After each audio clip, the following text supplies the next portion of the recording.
தேவனுக்கே மகிமை உண்டாவதாக. இயேசு கிறிஸ்து நாமத்தில் உங்கள் யாவருக்கும் அன்பின் வாழ்த்துக்கள். எல்லாரும் கர்த்தருடைய நாமத்தில் சுகமாக இருப்பீர்கள் என்று விசுவாசிக்கிறேன். இப்போ நம்ம ஒரு மிஷினரியை பற்றி நம்ம பார்க்க போகிறோம். அதாவது நம்ம குடும்பத்தையும் நம்ம நாட்டையும் நம்முடைய அழகான வாழ்க்கையும் விட்டு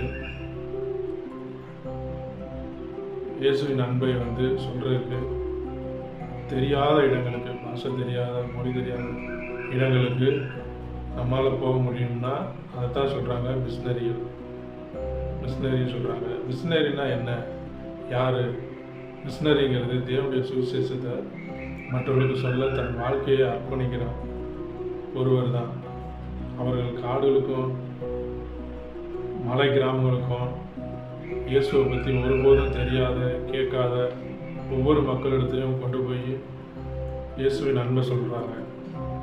பலர் மொழி தெரியாமல் சென்றிருக்காங்க, பலர் உணவு இல்லாமல் இருந்திருக்காங்க, நிறைய பேர் துன்பத்தையும் அனுபவிச்சிருக்காங்க.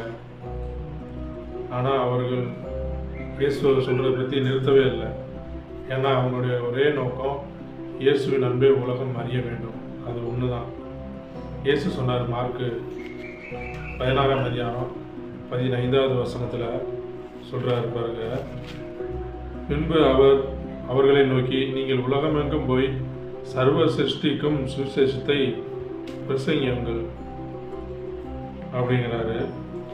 இந்த வார்த்தையை கேட்டுதான் சிலர் தங்கள் வாழ்க்கையை தேவனுக்கு கொடுத்தார்கள். சில மிஷினரிகள் தங்கள் குடும்பத்தை பல வருஷமாக பார்க்காமையே இருந்திருக்காங்க. ஒரு சில பேர் நோயாலையும் பாதிக்கப்பட்டிருக்காங்க.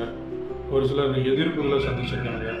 ஆனால் அவர் சொன்னாங்க, ஒரு ஆத்மா ரசிக்கப்பட்டால் போதும், ஒரு ஆத்மா ரசிக்கப்படணும், அதுவே போதும் அப்படின்றாங்க. ஒரு சிறிய கிராமத்தில் சொல்லப்பட்ட ஒரு சுவிசேஷம் இன்று ஆயிரக்கணக்கான மக்களை இயேசுவிடம் கொண்டு செல்லுது. இன்றைக்கு தேவன் நம்மளை அழைக்கிறாரு. யார் என் நாமத்தை அறிவிப்பீர்கள்? இந்த சுவிசேஷத்தை சொல்ல நம்ம வெளிநாடு போக வேண்டிய அவசியம்லாம் இல்லை.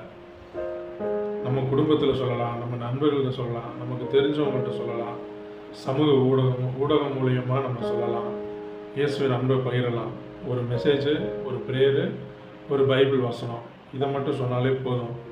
இது ஒருத்தருடைய வாழ்க்கையவே மாற்றும். மிஷினரிகள் சாதாரண மனுஷர்கள் தான். ஆனால் அவர்கள் தேவனின் அழைப்புக்கு அவங்க ஆம்னு சொல்கிறாங்க. அதாவது தேவனுடைய அழைப்புக்கு நாங்கள் வருகிறோம் அப்படின்னு சொல்கிறாங்க. இன்றைக்கு அந்த அழைப்புக்கு நீங்கள் தயாராக இருக்கீங்களா? எத்தனை பேர் அதுக்கு இயேசுவின் அன்பை சொல்கிறதுக்கு வரீங்க? வாங்க, இயேசுவின் அன்பை நம்ம உலகுக்கு சொல்லுவோம். அடுத்து வர வீடியோவில் ஒவ்வொரு மிஷினரியை பற்றியும் நம்ம பார்ப்போம். கர்த்தர் தாமே உங்கள் அனைவரையும் ஆசீர்வதிப்பாராக.